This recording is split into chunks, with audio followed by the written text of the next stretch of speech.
De retour à Nîmes, le père d'Alzon continue ses fonctions de vicaire général. Mais il apporte dans ses bagages une tunique blanche et, décidant de mettre en pratique son vœu de pauvreté, laisse sa maison paroissiale et va habiter l'infirmerie du collège. L'évêque vient le visiter et se scandalise.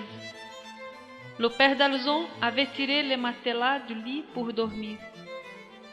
Mais il le laisse faire cette expérience, certain qu'il allait abandonner cette idée.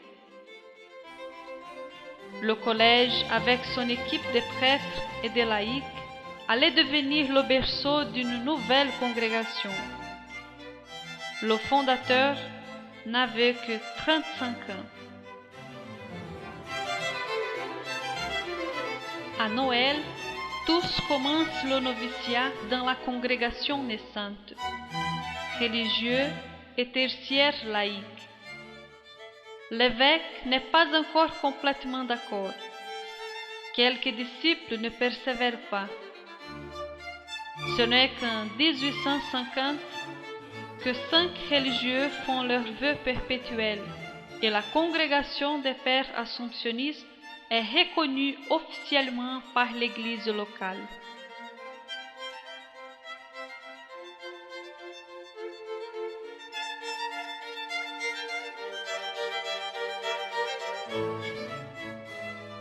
Prêtre, religieux et fondateur, il vit et demande à ses disciples de vivre une spiritualité forte, centrée sur Jésus-Christ. L'Assomption doit vivre pour faire grandir le royaume de Dieu.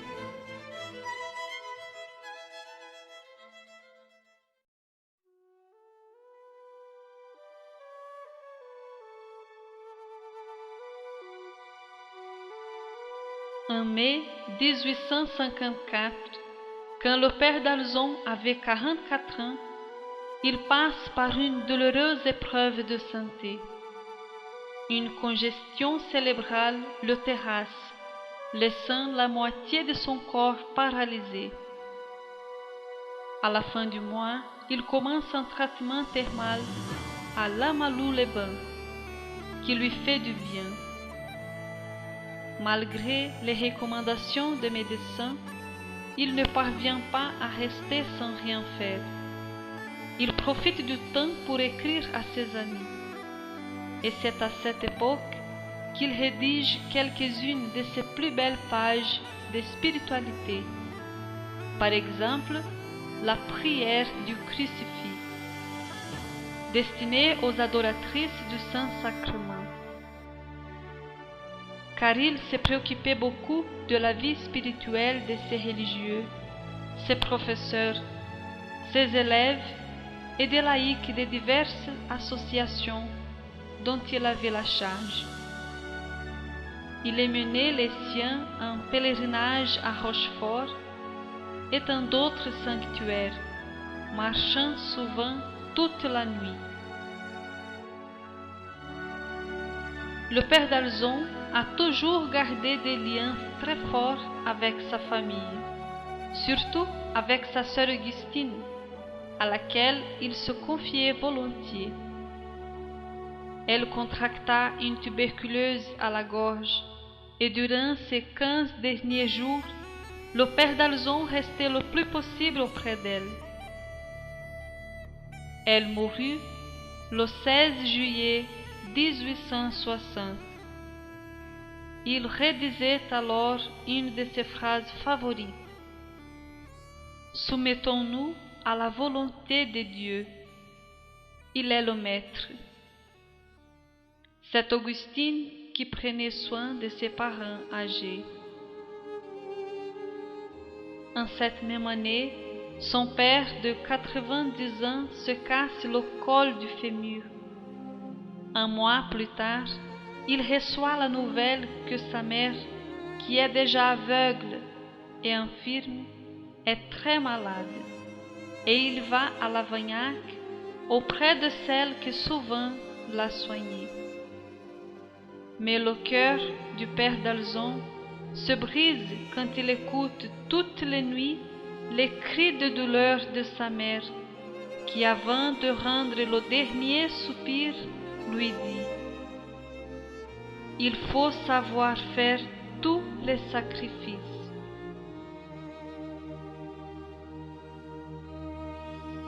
Son père, très âgé mais lucide, vivra encore 4 ans. Toutes ces épreuves spirituelles, morales et physiques marquèrent beaucoup le père d'Alzon. Il continua à souffrir toute sa vie, mais il se simplifiait, devenait de plus en plus compréhensif pour les autres et abandonné à Dieu.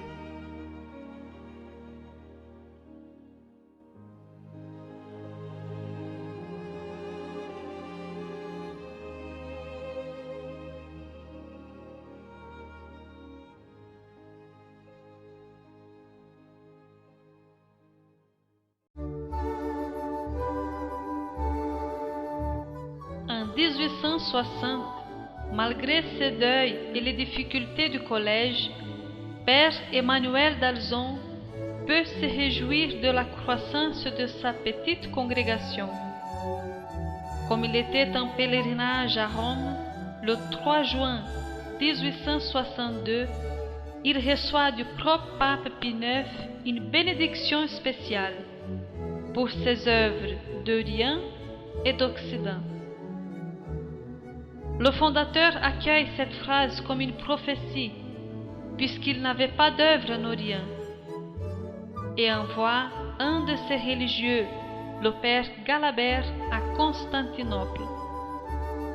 Puis, il va personnellement connaître les lieux en 1863.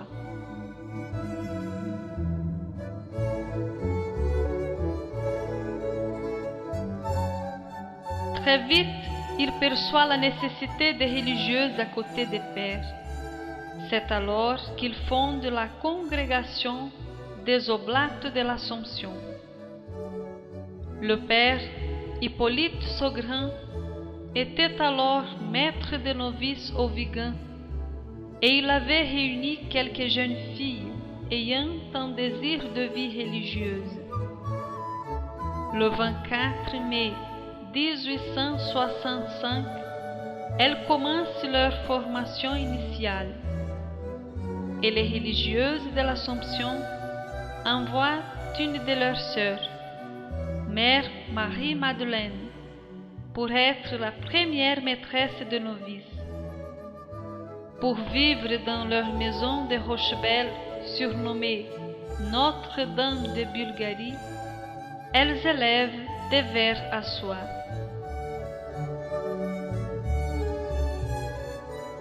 En cette même année, 1865, un religieux assomptionniste, le père Étienne Pernet, fonde à Paris les Petites Sœurs de l'Assomption, garde malades des pauvres à domicile.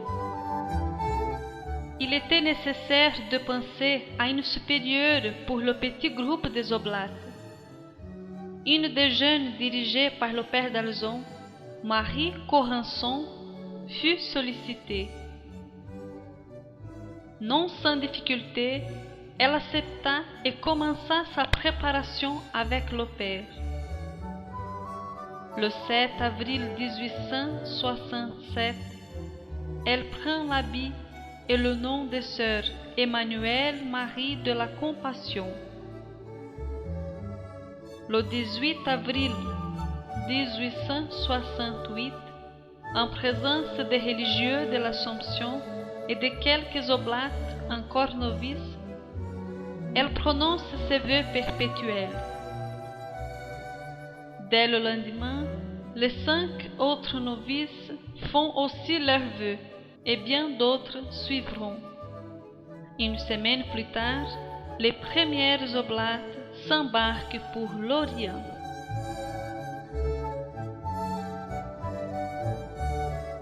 À Nîmes, le père d'Alzon continue ses nombreuses activités. éducation au collège de l'Assomption, prédication, retraite, direction spirituelle, pèlerinage. En 1869, le père connaît une nouvelle épreuve. Sa dernière sœur, Marie-Françoise, meurt. Il écrit alors: La perte de ma sœur Marie est celle que j'ai peut-être le plus ressentie dans ma famille. À mesure que la mort faisait des vides, mon cœur se repliait sur cette pauvre Marie. Et quand elle n'a plus été là, je suis restée entièrement seule de ce côté. Heureusement, Dieu m'a donné ma famille de l'Assomption.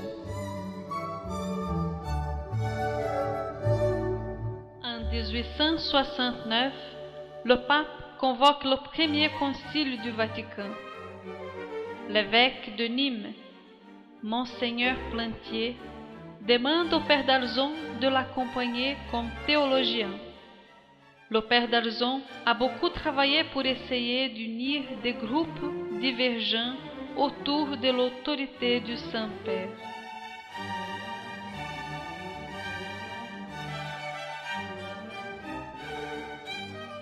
Sans apôtres, il n'y a pas d'église, disait le père d'Alzon.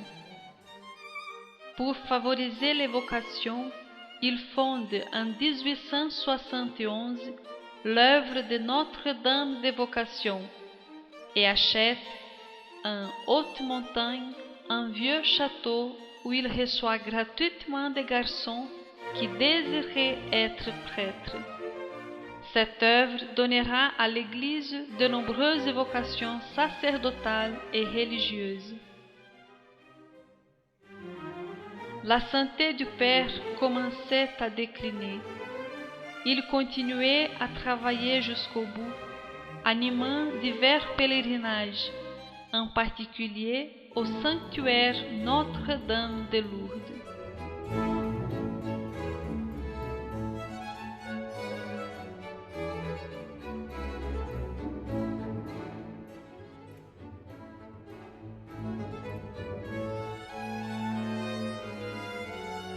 En 1878, il sent qu'il est temps de donner sa démission de vicaire général et de se consacrer uniquement à ces deux congrégations croissantes.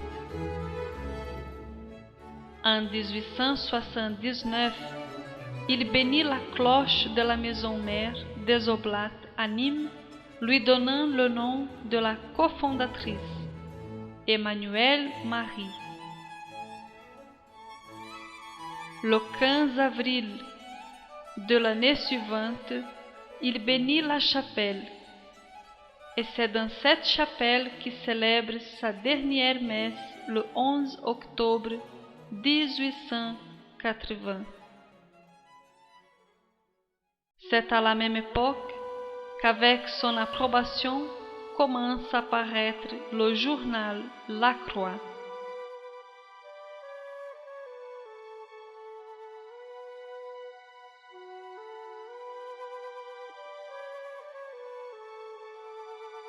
Il est de plus en plus fatigué et reçoit des visites dans sa chambre. Celle de sa fille et cofondatrice Marie Corançon, celle de mère Marie-Eugénie de Jésus, de ses frères assomptionnistes, des laïcs et élèves du collège. Certains, dans un geste de reconnaissance, baisent ses mains et s'émeuvent, sachant qu'ils le voient peut-être pour la dernière fois. Le pape Léon XIII envoie sa bénédiction spéciale que le Père reçoit avec joie. Venus de diverses régions de France, les assomptionnistes se réunissent autour de son lit et lui ouvrant les bras en forme de croix, les bénit et leur dit: « Soyez des bons religieux.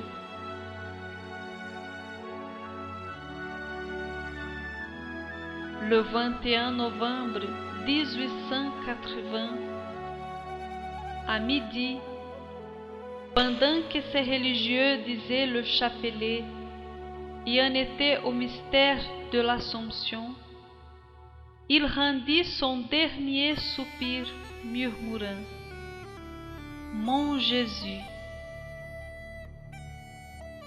et il remit son âme à Dieu.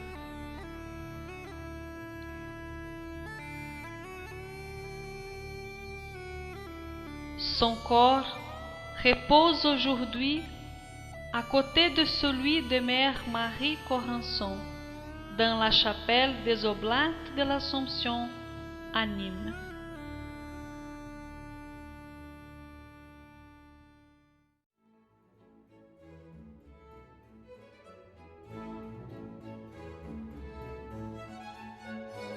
Le père était un méridional très sensible, enthousiaste, généreux, un très beau caractère. Il séduisait ceux qu'il rencontrait. Les lettres et les écrits du père d'Alzon nous révèlent la qualité de sa vie intérieure. Souvent, il écrivait durant la nuit pour aider ceux qui souffraient. Rester en présence de Dieu, lui dire que nous ne sommes rien, que nous avons besoin de lui. Telle est la prière capable de donner à l'apôtre la force et l'espérance nécessaires pour que se manifeste la gloire de Dieu, que vienne son règne et que soit faite sa volonté. En vérité, ce fut l'amour du Christ qui le porta à aimer et à faire aimer ce que le propre Christ a le plus aimé, la Vierge sa mère et l'Église son épouse.